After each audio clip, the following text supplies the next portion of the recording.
15 شعبان کی رات میں ہمارے ملکوں میں جو ہمارے عجمی ملک ہیں اس میں وہ کچھ ہو رہا ہے جو نہ میرے نبی نے کیا، نہ صحابہ نے کیا، نہ تابعین نے کیا۔ عجیب و غریب عبادات گھڑ لی ہیں، عجیب و غریب اس کے اعمال بنا لیے ہیں اپنی طرف سے، اور مسجدیں بھری ہوتی ہیں اور روشنیاں لگی ہوتی ہیں اور آتش بازی ہو رہی ہوتی ہے۔ میرے نبی نے اس رات کی فضیلت بتائی، عمل کوئی نہیں بتایا۔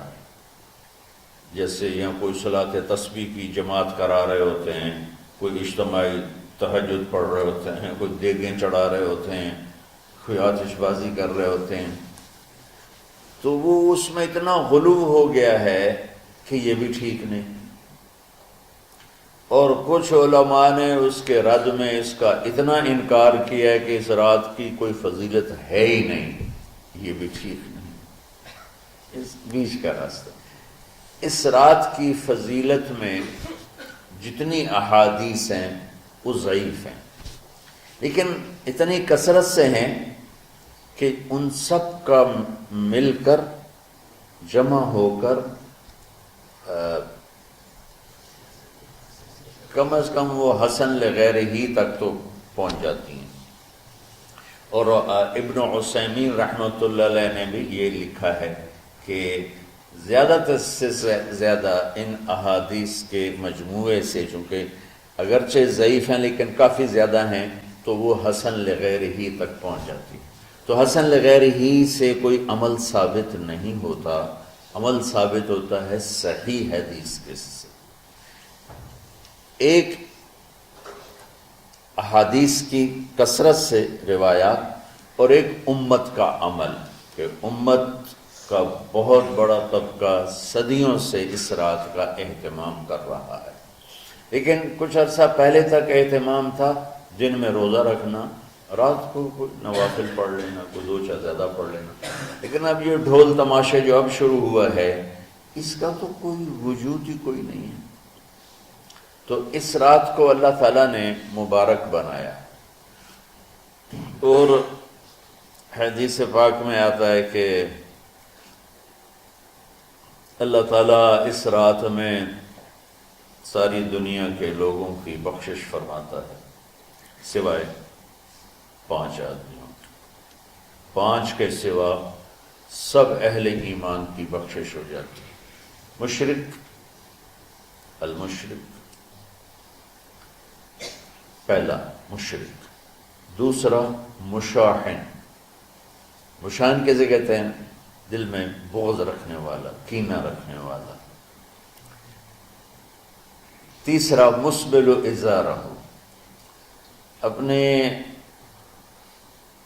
پاجامے شلوار چادر کو ٹخنوں سے نیچے تک لے جانے والا، لیکن ایک شرط کے ساتھ کہ وہ تکبر کی وجہ سے، سستی کی وجہ سے ہے، غفلت کی وجہ سے ہے۔ چونکہ جب آپ نے ایک مرتبہ اس کے بارے میں بات کی تو حضرت ابوبکر صدیق نے کہا یا رسول اللہ، میری چادر، عرب چادر باندھتے تھے جیسے ہمارے پنجاب کا لباس چادر تھا، اب وہ کم ہو گئے، ہماری تو بزرگ عورتیں بھی اور مرد بھی سب چادر باندھتے تھے، شلوار تو کسی کو پتہ ہی نہیں ہوتا تھا ہمارے بچپن میں۔ یہ تو پھر آہستہ آہستہ جب تعلیم آئی تو شلوار دیہاتوں میں بھی اور شہروں میں عام ہو گئی۔ تو اگر وہ اس لیے لٹکا رہا ہے کہ طبیعت میں تکبر ہے، پھر اس وعید کا وہ حقدار ہے۔ اگر ویسے اس کی نیچے جا رہی ہے تو میرا مالک ایسا، وہ تو ہے ہی رحیم و کریم، ہے ہی رحیم و کریم، ہے ہی رحیم و کریم، صرف شلوار نیچے لٹکانے سے وہ اتنی شدید سزا دے، اگر اس کے پیچھے تکبر ہے پھر ہے، یہ تکبر نہیں ہے تو انشاءاللہ وہ اس سے محفوظ ہو۔ تو اپنی چادر کو لٹکانے والا، لیکن بشرط تکبر۔ کتنے ہو گئے؟ عاق لوالدیہ، ماں باپ کا نافرمان، نافرمان ایسا کہ دکھ دینے والا. چھوٹی موٹی اونچ نیچ تو ہر بچے سے ہو جاتی ہے، نہیں، جن نے والدین کو ٹکڑے ٹکڑے کر دیا ہو اور ان کو دکھ دے دے دے دے کے ان کا سینہ چیر دیا ہو، چونکہ آپ کہتے ہیں پرزے پرزے کرنا کسی چیز کو، تو اپنے دکھ دے کر اپنی بدتمیزی کے ساتھ اس نے ماں باپ کا دل زخمی کر دیا ہو، ایک یہ نہیں معاف ہوتا. 5واں مدمن خمر، مسلسل شراب پینے والا، مستقل جو شراب کا عادی ہو. ان 5 کو مؤخر کر دیا جاتا ہے. معافی نہیں ہونے کا مطلب یہ نہیں کہ اللہ تعالیٰ کبھی معاف نہیں کرے گا. معافی نہ ہونے کا مطلب یہ ہے کہ یہ 5 ایسے گناہ ہیں کہ اس کی وجہ سے بخشش رک جاتی ہے. اگر وہ شرک سے نکل آئے، وہ کینہ سے نکل آئے، وہ تکبر سے نکل آئے، وہ والدین کی نافرمانی سے نکل آئے، شراب چھوڑ دے، تو ان کی بھی بخشش ہو جائے. جب کوئی توبہ کرے گا فوراً بخشش ہو جائے گی. نہ 15 شعبان کی ضرورت ہے، نہ لیلۃ القدر کی ضرورت ہے، نہ بیت اللہ جانے کے ساتھ توبہ کی شرط ہے. جہاں بھی وہ بیٹھ کے توبہ کرے گا، جس لمحے میں کرے گا، اسی وقت اس کی توبہ قبول ہوگی اور اللہ اس کے پچھلے سارے گناہوں کو معاف فرما دے گا.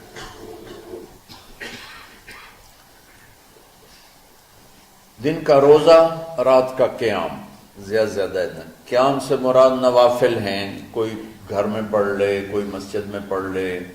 نوافل نفلی عبادات گھر میں ہی افضل ہوتی ہیں. میرے نبی سنتیں ہمیشہ گھر سے پڑھ کے آتے تھے. تہجد اپنے گھر میں پڑھتے تھے، مسجد میں نہیں پڑھتے تھے. سوائے اعتکاف کے آپ اپنے نوافل سنتیں سب گھر میں پڑھتے تھے اور مسجد میں صرف فرض آ کے ادا فرماتے تھے. اور اس کے بعد بیٹھنا ہوتا تھا تو بیٹھ جاتے تھے، اٹھنا ہوتا تھا تو اٹھ جاتے تھے. ایک طبقہ وہ ہے جو پتہ نہیں کیا کچھ کرتا ہے شب برات کے نام پر، وہ بھی غلط. ساری حدیثوں کو ملا کر روزہ اور رات کا قیام، کہ رات کو اٹھ کے کچھ اللہ کو یاد کر. اب اس آیت میں بعض مفسرین سے غالباً بھول ہوئی. حامیم والکتاب المبین انا انزلناہ فی لیلۃ مبارکۃ انا کنا منذرین فیہا یفرق کل امر حکیم امرا من عندنا انا کنا مرسلین. یہ لیلۃ القدر ہے. انا انزلناہ فی لیلۃ مبارکۃ، یہاں دوسرا لیلہ مبارک رات میں ہم نے قرآن کو اتارا. دوسری آیت کو جوڑو، انا انزلناہ فی لیلۃ القدر، ہم نے قرآن کو لیلۃ القدر میں اتارا. تو وہ آیت اس آیت کا ترجمہ کر رہی کہ لیلۃ مبارک سے مراد لیلۃ القدر ہے، 15 شعبان نہیں. لیکن بعض مفسرین جو بڑے لوگ ہیں، لہذا ہم سب کا ادب احترام کرتے ہیں، لیکن رائے کا اختلاف وہیں بڑے علماء میں ہی ہے، تو اسی کو میں آپ کے سامنے نقل کر رہا ہوں، کوئی اپنی رائے نہیں دے رہا ہوں. تو ان سے یہ صاف ہو گیا کہ انہوں نے اس کو 15 شعبان بنا دیا. یہ 15 شعبان کی رات نہیں ہے، یہ لیلۃ القدر ہے کہ جس میں وہ پورے سال کے احکام اعلان کر دیے جاتے ہیں. وہ شب قدر ہے، اس میں بھی معافی ہوتی ہے، اس میں بھی معافی ہوتی ہے. لیکن شب قدر تو قرآن سے، صحیح احادیث سے ثابت ہے، اور شعبان کی رات ضعیف حدیثوں سے ثابت ہے، لیکن کثرت حسن لغیرہ ہی اور امت کا عمل اس میں بہت بڑی گنجائش پیدا کرتا ہے. تو جو بچہ روزہ رکھنا چاہے ضرور رکھے، جو رات کو اٹھنا چاہے ضرور اٹھے، لیکن وہ اتنا نہ اٹھے کہ صبح سبق میں سویا پڑا ہو. تو ایسی عبادت نہیں چاہیے کہ آپ اپنے طلب علم جو فرض ہے اس میں آپ سوئے پڑے ہوں تو تمہارے خراٹوں سے سبق بھی متاثر ہو رہا ہو. تو اعتدال بچوں، ہر چیز میں اعتدال.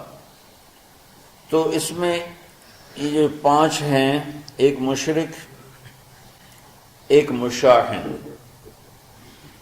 مشاہن کون ہے؟ جو دل میں کینہ بغض رکھتا۔